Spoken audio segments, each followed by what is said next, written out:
Saudações a todos, mais uma vez, obrigado por ter deixado entrar as ondas virtuais do Colônia de Mestres para você. Eu agradeço por estar firme conosco, por estar junto, por meditar conosco nessa mais uma oportunidade de aula virtual aqui pelo Colônia de Mestres. Hoje vamos falar sobre os três poderes, a harmonia entre os poderes. Essa aula é para o público de direito, para os professores, para o público geral, enfim. Vamos meditar nos três poderes. Enfim, hoje vamos falar sobre esses três personagens interessantes, baseados sempre na nossa Constituição. Nós vamos ter por base, primeiramente, o que são os três poderes? O que a Constituição fala sobre isso? A nossa Carta Magna. Aconselho que vocês tenham em mãos aí para entender melhor essa aula. Pense os três poderes como os três personagens. Imagine comigo, três homens em um patamar. Esses três poderes são constituídos, primeiro, pelo Poder Judiciário, Poder Executivo e Poder Legislativo. Poder Legislativo, Poder Executivo, nós temos uma simples questão que é o respeito e a harmonia entre eles. Ou seja, o Poder Legislativo. Pense assim. Aquele personagem olhar para você e dizer: eu elaboro as leis. Ó, Poder Legislativo elabora, pensa, cria, produz as leis. Poder Judiciário. O que eu faço? Poder Judiciário, o que ele vem? Onde é o papel do Poder Judiciário? O Poder Judiciário, ele fiscaliza as leis. Ele é o personagem o qual supervisiona para ver que a lei está sendo cumprida. E o Poder Executivo, ele administra. Ele é o gerente da nação. Ele é o poder a qual tem a força da administração nas mãos. Presidente da República. Poder Judiciário. Fiscalizador. Poder Legislativo. O pensador. O criador. O elaborador das leis. Hoje, nós temos uma Constituição a qual os poderes vivem em harmonia entre si, há uma independência jurídica no espaço, ou seja, nós vivemos num Estado democrático de direito. E esse Estado democrático de direito nos permite um livre pensamento, um livre agir dentro dos poderes. Cada presidente, a qual é representado por esse poder, traz em si a liberdade produzida pela Constituição. Vamos lá no artigo 76 da Constituição Federal. O artigo 76 da Constituição Federal diz a expressão sobre o Poder Executivo. Vamos ver. Vamos fazer uma leitura rápida. Você lê daí e eu leio de cá. Vamos lá. 76. O Poder Executivo, exercido pelo Presidente da República, auxiliado pelos ministros de Estado. 77. Eleição do presidente e do vice-presidente da República realizar-se-á simultaneamente no primeiro domingo de outubro em primeiro turno e no último domingo de outubro em segundo turno. E se houver do ano anterior, ao término do mandato presencial vigente. Ou seja, o presidente da República ele é o gerente da nação. Ele é o presidente do Poder Executivo, ele é o gerente do Poder Executivo. Ele tem o poder da execução e do veto, mas sabendo que ele nada pode fazer sem o apoio do Poder Legislativo. E sem o apoio das práticas constituintes, as quais são deixadas aqui nas leis da Constituição Federal. Ou seja, o presidente da República, com os seus ministros de Estado, ele vai reger a nação dentro de um código ético da Constituição Federal.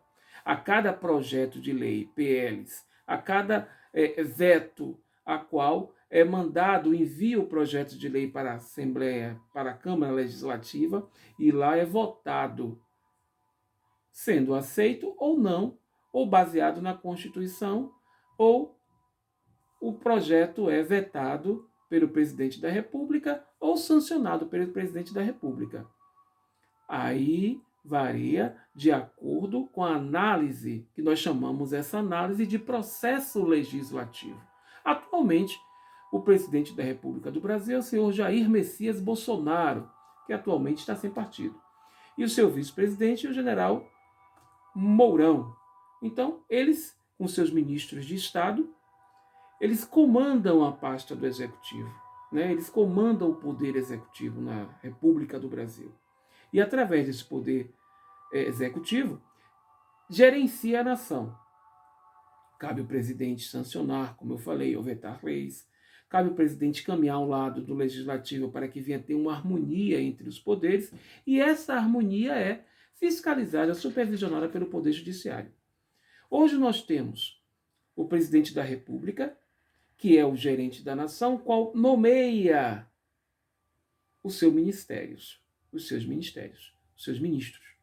Aí cada presidente tem a livre e espontânea forma de indicar ou não aceitar a indicação de alguém, ou ter a livre iniciativa de nomear o ministro através dos trâmites legais da Constituição e com a nomeação divulgada em Diário Oficial, para assim, então, ter base legal da fé pública e aceitação da sociedade, não como uma forma de cumprir a aceitação da sociedade. Às vezes, o ministro de Estado é de acordo com aquela pasta. Não é exigido que seja algo técnico. Às vezes, pode ser indicação política, que é desaconselhável. Principalmente em ministérios tão importantes como o Ministério da Educação, Ministério da Saúde e Ministério da Fazenda, que é da Economia, né? São ministérios muito importantes e que é aconselhável que venha a ser ocupado por homens técnicos que entendam da pasta as quais são oferecidas para eles trabalharem e desenvolver esses projetos. Então, falamos sobre o Poder Executivo. O Poder Executivo ele tem o poder da administração das leis, e essas leis são pautáveis e sancionadas ou vetadas. Mas preste atenção, os vetos do presidente da República também podem ser derrubados em plenário. Ok?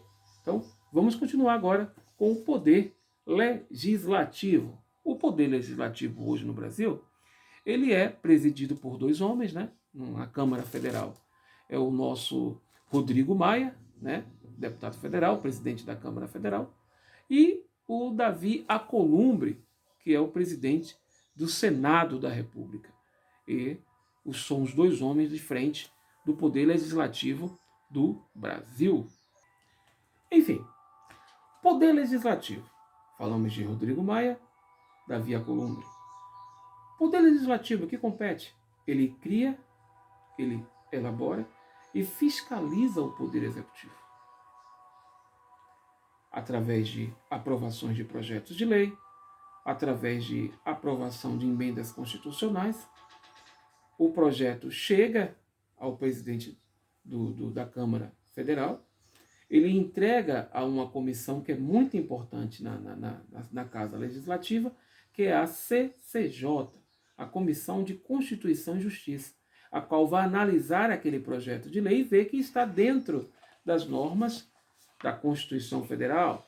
Se estiver dentro, é nomeado um relator daquele projeto, aquele deputado vai estar dando um relatório favorável ou contra, um parecer, contra ou a favor daquele projeto de lei, o qual estabelece as regras da Constituição. Aí é acrescentado ou retirado alguns artigos daquele projeto para que possa alinhar dentro da Constituição Federal, para que, aprovado pela CCJ, ele é encaminhado até a ordem do dia, que é a plenário.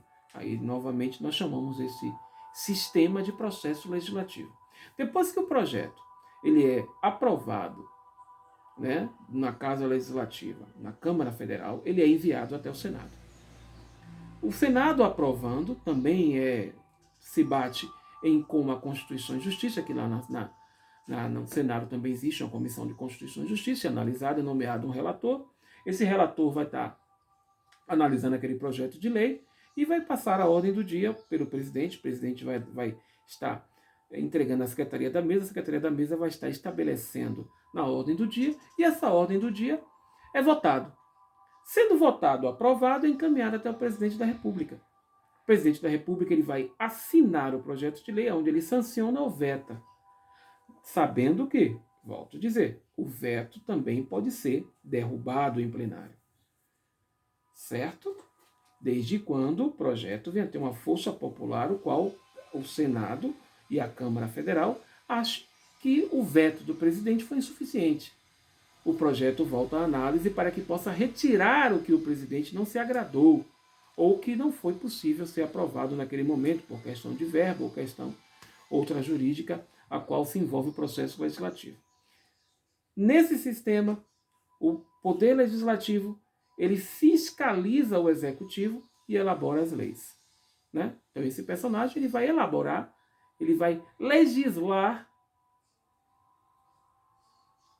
e gerenciar essas leis fiscalizando o Executivo. Ou seja, o presidente não é o dono da cocada preta não, jovem. Ele trabalha baseado dentro do Código, dentro da Constituição Federal, o qual requer que o projeto venha a ser tramitado, aprovado e processado dentro das câmaras e dentro do Senado. Mas, professor, é apenas o Senado e a Câmara que são os poderes legislativos? Não. Em cada estado nós temos a Assembleia Legislativa, Rio de Janeiro, São Paulo, estado, porque cada estado também tem uma Constituição, baseada na nossa Constituição Federal. Então, na Bahia tem a Assembleia Legislativa, nós temos também no Rio de Janeiro, em São Paulo, em Minas, cada estado tem a sua Assembleia Legislativa, porque cada estado é soberano nas suas ações. Não sei se vocês viram há pouco tempo, o Poder Judiciário colocou à disposição dos governadores e dos prefeitos a soberania de vetos em relação a decretos da pandemia. Então, o presidente da República foi totalmente esquivado.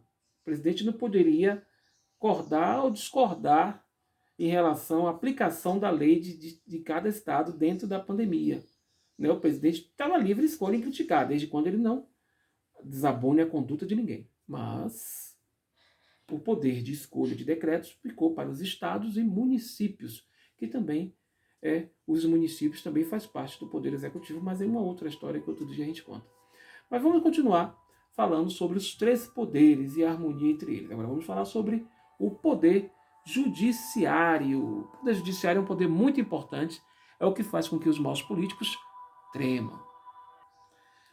Falando sobre grande personagem, esse personagem interessante, ele trabalha com uma representante que depois eu vou mostrar para vocês, que é a nossa dama cega. É a balança da justiça. O que cabe ao poder judiciário? O poder judiciário tem a função de interpretar as leis e julgar. Interpretar e julgar, caso que os acordos, os registros constitucionais, as leis criadas pelo Poder Legislativo não estejam dentro da Constituição, e se estiverem dentro da Constituição, o seu não cumprimento. Aí vem as medidas judiciais. Existem os mandados judiciais. O Poder Judiciário, ele é o grande julgador, fiscalizador das leis.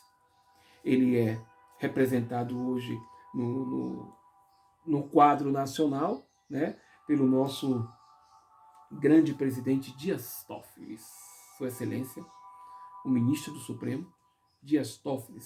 A sua sede maior é o TSJ, o Tribunal Superior de Justiça.